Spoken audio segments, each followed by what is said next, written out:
على رسوله الكريم أما بعد فأعوذ بالله من الشيطان الرجيم بسم الله الرحمن الرحيم ألف لام ميم ذلك الكتاب لا ريب فيه هدى للمتقين إن الله وملائكته يصلون على النبي يا أيها الذين آمنوا صلوا عليه وسلموا تسليما اللهم صل على سيدنا ومولانا محمد وعلى آل سيدنا ومولانا محمد وبارك وسلم وصل عليه. تمام دوست بلند آواز سے ادب سے گومت خضرا کا تصور کر کے تشریف پڑھیں. الصلاۃ والسلام علیک یا سیدی یا رسول اللہ وعلی آلک واصحابک یا حبیب اللہ. الصلاۃ والسلام علیک یا سیدی یا رسول اللہ وعلى آلك وصحابك يا محمد الرسول اللہ. حمد و ثنا کے بعد حضرات گرامی، آج کی اس محفل کا انعقاد محمد شہزاد صاحب نے کیا اپنے بیٹے کے الحمد سے لے کر والناس تک قرآن کے مکمل ہونے تک. میں یہ سمجھتا ہوں کہ یہ بڑی ہی خوبصورت محفل ہے، بہت ہی اعلیٰ محفل ہے کہ جس میں ہم ختم قرآن پاک کی محفل میں شریک ہو رہے ہیں کہ اس بچے نے الحمد سے لے کر والناس تک قرآن کو حفظ کیا. ہم اندازہ نہیں لگا سکتے کہ ایک ایک حرف یا ایک ایک لفظ کو اس بچے نے کتنی دفعہ پڑھا ہوگا. ماشاءاللہ سبحان اللہ. کتنی دفعہ پڑھا، کتنی دفعہ اس کو سنایا، تو پھر یہ الحمد سے لے کر والناس تک قرآن مکمل ہوا. یہ تو اس بچے کی محنت تھی، اور اس بچے کے والد محمد شہزاد اور اس بچے کی والدہ، اور یہ بچہ خوش نصیب ہے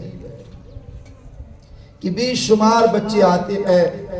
ہر ماں کی، ہر باپ کی یہ خواہش ہوتی ہے کہ میرا بیٹا آپ سے قرآن بن جائے، قاری قرآن بن جائے، عالم دین بن جائے، نیک بن جائے، کوئی اعلیٰ ڈگری حاصل اس کے علاوہ کر لے.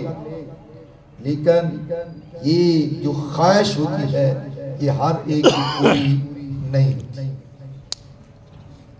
تو ان خوش نصیبوں میں یہ بچہ خود بھی ہے، اس کی ماں بھی ہے، اس کا باپ بھی ہے کہ اللہ نے یہ توفیق بخشی کہ اس نے الحمد سے لے کر والناس تک اپنے قرآن کو مکمل کیا. حضرات گرامی، قرآن جو ہے اب سب کو علم ہے یہ اللہ کا کلام ہے. کیا ہے؟ اللہ کا کلام ہے. آپ مجھے بھی 1 بجے کا ٹائم دیا گیا تھا. میں نے بار بار پوچھا تھا کہ بھئی جو ٹائم فکس ہو، میں تقریباً 12:30 بجے چھٹی کی ہے، پڑھا رہا تھا تو ابھی پھر بھی پڑھانا ہے. میں سمجھ رہا ہوں آپ کی چہروں سے، ہو سکتا ہے کہ آپ سے ہماری مجبوری زیادہ ہو، لیکن اب وہ جن کی دعوت پہ ہم آئے ہیں ابھی تمام کر دیں تو ہم تو یہیں پہ اپنی گفتگو ختم کر دیں گے، کیونکہ ہم تو یہ روز گفتگو کرتے ہیں. یعنی کوئی کسی دن تقریر کرتا ہے تو ہم ہر روز 4 5 6 گھنٹے تقریر کرتے ہیں، تو ہمیں تو کوئی اس طرح مسئلہ نہیں ہے. تو آپ جتنی دیر بیٹھنا ہے توجہ کرنا، قلبی طور پر توجہ کرنا، تاکہ میں آپ کو کوئی بات سمجھا سکوں، آپ سمجھ سکیں. اللہ میری اوپر بھی اور آپ کے اوپر بھی اپنا کرم کرے. اب یہ کلام اللہ ہے، سب کو پتا ہے کہ اس کلام جیسا کوئی اور کلام نہیں، کیونکہ یہ میرے اللہ کا کلام ہے. کس کا کلام ہے؟ اللہ کا کلام ہے. بات ذرا یاد رکھنی ہے، میں پوچھوں گا کیونکہ میں کوئی مقرر تو نہیں ہوں کہ آپ سے اوپر آسمان کے نیچے درمیان میں تقریر کر دوں گا، میں آپ سے بات کروں گا، آپ میری طرف توجہ کرنا۔ یہ کس کا کلام ہے؟ اللہ کا، اور اس کلام جیسا کوئی کلام نہیں۔ یہ ہمارا ایمان ہے کہ اللہ کا کلام ہے، اس کلام جیسا کوئی اور کلام نہیں ہے۔ اور یہ کلام اللہ نے کس پر نازل کیا ہے؟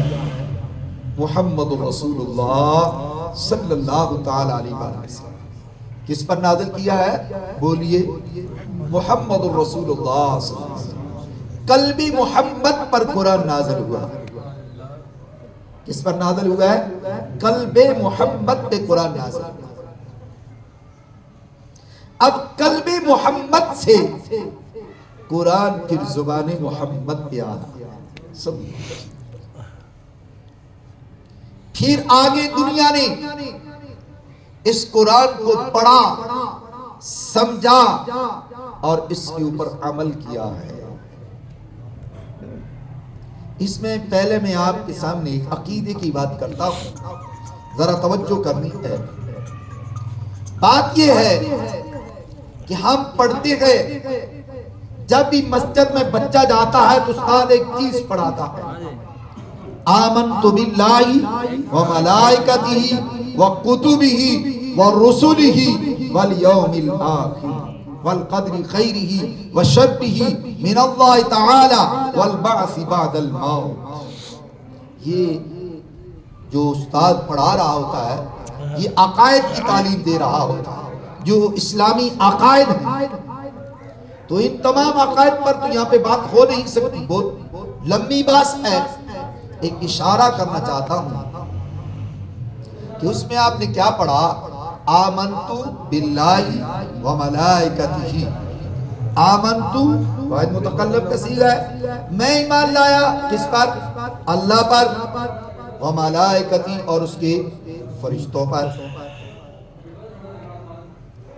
یہاں ہی تک رہنے دیجئے، اسی بات کو یاد کر لیجئے کہ میں ایمان لایا کس پر؟ بولیے، اللہ پر، اور پھر کس پر؟ ملائکہ پر۔ جب ملائکہ جمع کا صیغہ ہے، جملہ فرشتوں پر۔ اب اللہ نے جب ایمان کو رکھا ہے تو اپنا ذکر کرنے کے بعد فوراً فرشتوں کا ذکر کیا ہے۔ یہ کیوں؟ حضرات گرامی، اللہ سے یہ کلام فرشتہ لے کر آیا ہے، اور وہ کلام لے کر آیا محمد الرسول اللہ کے اوپر۔ آپ ذرا اس بات کو سمجھیے، اللہ اور محمد الرسول اللہ کے درمیان جو کلام کا واسطہ ہے وہ کون ہے؟ بولے نہیں یار، فرشتہ ہے۔ کون ہے؟ فرشتہ ہے۔ بات کو سمجھنے میں سنوں گا، کیا ہے کہ فرشتہ ہے۔ اب اللہ اور نبی کے درمیان فرشتہ ہے، اس کے اوپر ایمان لانا ہے، اس کو ماننا ہے کہ وہ معصوم ہے، اس نے کوئی خطا نہیں کی، اس کو جیسے حکم ہوا تھا ویسے ہی اللہ کے کلام کو لے کر محمد رسول اللہ کے پاس آیا۔ بات سمجھا گئی؟ یہ ہمارے عقائد میں سے ہے۔ اب یہ کلام آیا کس پر؟ محمد رسول اللہ پر۔ کس پر کلام آیا ہے؟ محمد رسول اللہ پر۔ اور محمد رسول اللہ سے جب کلام آگے چلا ہے تو اب بتائیے کہ محمد رسول اللہ کی زبان سے جب یہ کلام نکل رہا تھا تو آگے جو کان تھے جو یہ سماعت کر رہے تھے وہ کن ہستیوں کے کان تھے؟ وہ صحابہ و اہل بیت کے تھے۔ سبحان اللہ، سبحان اللہ۔ صحابہ و اہل بیت کے تھے۔ جب قلب محمد سے قرآن زبان محمد پہ آیا ہے، اور زبان محمد سے جب قرآن نکلا تو قلوب صحابہ و اہل بیت میں گیا ہے. قلوب صحابہ و اہل بیت میں قرآن کیا ہے، اور وہاں سے ہوتا ہوا اور پھر مختلف قلوب سے صحابہ و اہل بیت کہ قلوب سے ہوتا ہوا تبا تابعین سلف صالحین سے ہوتا ہوا یہ قرآن ہم تک پہنچا ہے.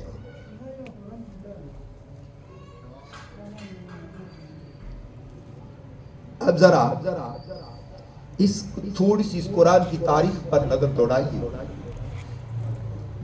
مصحف شریف میں یعنی کتابی شکل میں جب سب سے پہلے قرآن آیا تو سیدنا صدیق اکبر رضی اللہ تعالیٰ پھر جب اس کو وسعت دی گئی تو پھر عثمانی ذوالنورین رضی اللہ تعالیٰ کے دور میں آیا.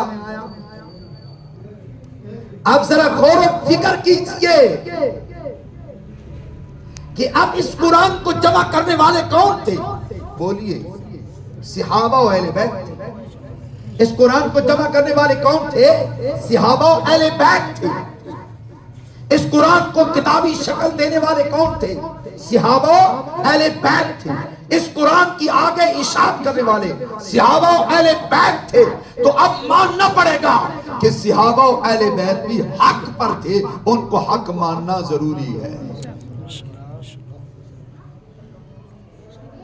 آج اگر ہمیں کوئی نیا سبق آ کر پڑھاتا ہے تو اس سے بچئے. اگر صحابہ و اہل بیت ٹھیک نہیں ہیں تو مجھے یہ بتائیے تمہارا قرآن کیسے صحیح ہے؟ فکر کیجئے اس بات کے اوپر. صحابہ و اہل بیت ٹھیک نہیں ہیں،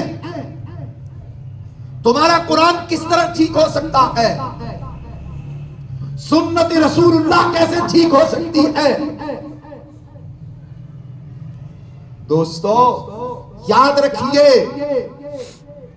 اسلام کو حق ماننے کے لیے یہ ضروری ہے کہ صحابہ کو بھی حق مانا جائے اور اہل بیت کو بھی حق مانا جائے. آج اردو کی کتابیں پڑھ کر، تاریخ کی کتابوں کو پڑھ کر مختلف تفریقیں کی جاتی ہیں. سوشل میڈیا کا دور ہے، جس کو کچھ بھی نہیں آتا وہ بھی وہاں پہ امام بن کر بیٹھ جاتا ہے اور اس طرح کی باتیں شروع کرتے ہیں کہ یہی بہت بڑے فلاسفر ہیں. حضرات گرامی ان چیزوں سے نکلیے. ہمارا قرآن کیا ہے؟ حق ہے. سنت رسول کیا ہے؟ حق ہے. تو ماننا پڑے گا صحابہ و اہل بیت بھی حق ہے. صحابہ و اہل بیت بھی حق. جو ان کو نہ حق کہے یہ عمارت ہے جس کی چھت پر میں اور آپ ہیں. اگر اس کے ستونوں کو نکال دیا جائے تو یہ عمارت کھڑی نہیں ہو سکتی. ہمارا اسلام صحابہ و اہل بیت ہمارے اسلام کے ستون ہیں. اگر وہ ٹھیک نہیں ہے تو اسلام ٹھیک نہیں ہو سکتا. جو صحابہ و اہل بیت کے بارے میں بات کرے یہ سمجھ لیجئے اس کی بیک میں، اس کی بیک میں، اس کے پیچھے کوئی سازش آ رہی ہے جو خلاف اسلام. جب قرآن یہ کہتا ہے رحماء بینہم، وہ آپس میں رحم دل تھے. اور پھر جب ہمیں قرآن کہتا ہے، دیکھیے قرآن والسابقون الاولون من المہاجرین والانصار والذین اتبعوهم بإحسان میں جب ہمیں قرآن کہہ رہا ہے کہ تم صحابہ، اہل بیت، اولی، مہاجرین، انصار کی اتباع کرو، تو جب قرآن یہ کہے تو پھر ہم نے تاریخ کی بات کو ماننا. ہمیں جو نیا سبق پڑھا ہے ہم نے اس کی بات کو ماننا ہے. دوستو ان چیزوں سے باہر آئیے. یہ کہیے قرآن حق ہے، سنت رسول حق ہے، اسلام حق ہے، صحابہ حق ہے اور اہل بیت حق ہے۔ دیکھیے اللہ مجھے بھی اور آپ کو بھی 5 وقت کی نماز پڑھنے کی توفیق عطا فرمائے۔ ہم نماز میں دعا مانگتے ہیں، اہدنا الصراط المستقیم صراط الذین انعمت علیہم۔ یہ دعا نماز کی ہر رکعت میں ہماری اوپر پڑھنا واجب ہے۔ کیا ہے؟ واجب کی حیثیت رکھتی ہے۔ فرض کی 3 اور 4 رکعت کے علاوہ ان میں بھی ہم پڑھتے ہیں، لیکن وہاں واجب کی حیثیت سے نہیں پڑھتے۔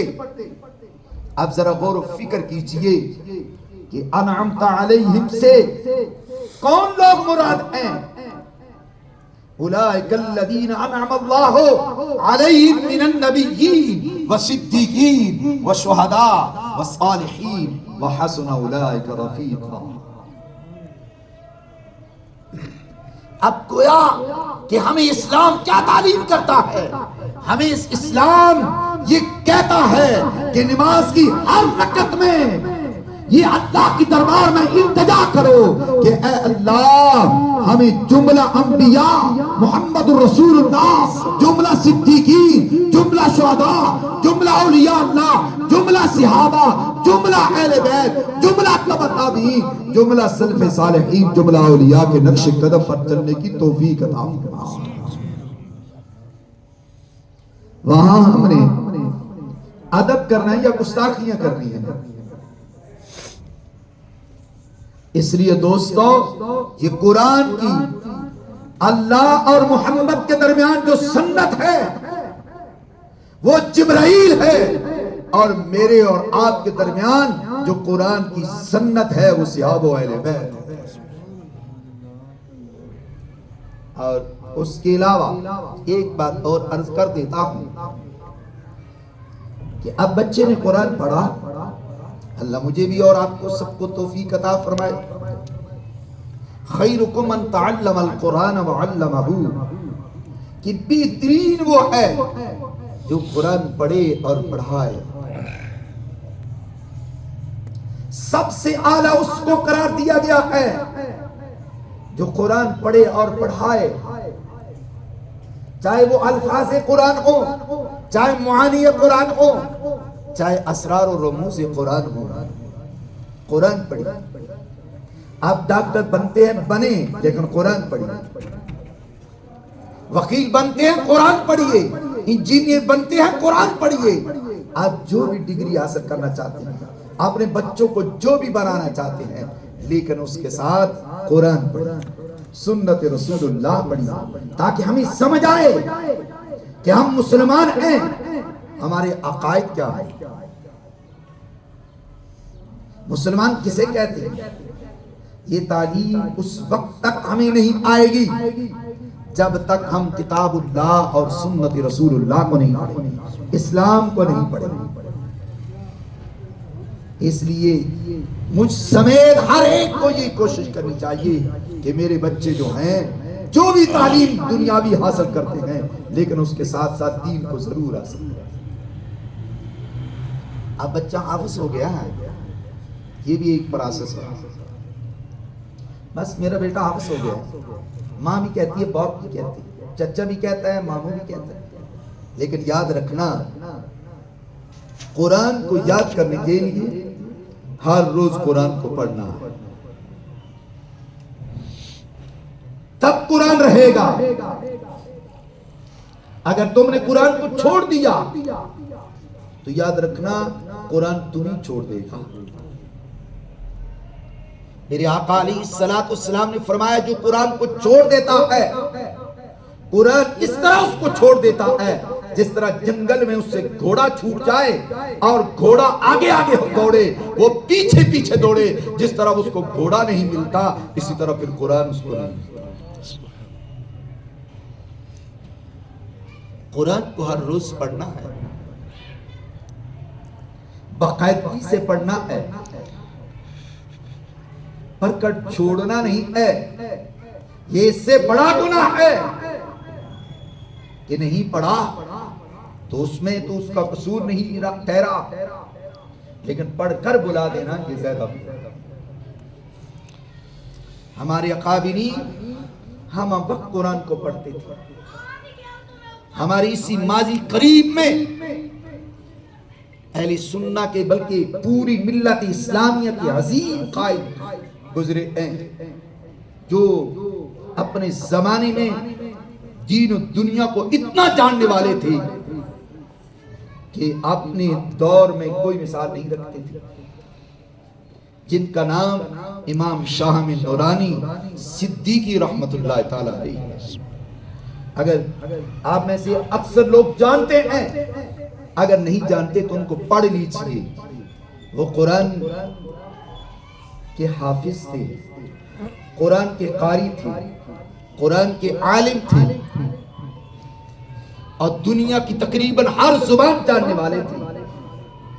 لیکن اس میں ایک آیت کو عرض کر دوں کہ میں نے ان سے ایک دور کرنے والے قاری سے پوچھا کہ امام نورانی رحمت اللہ تعالی علیہ قرآن کو کس طرح پڑھتے ہیں؟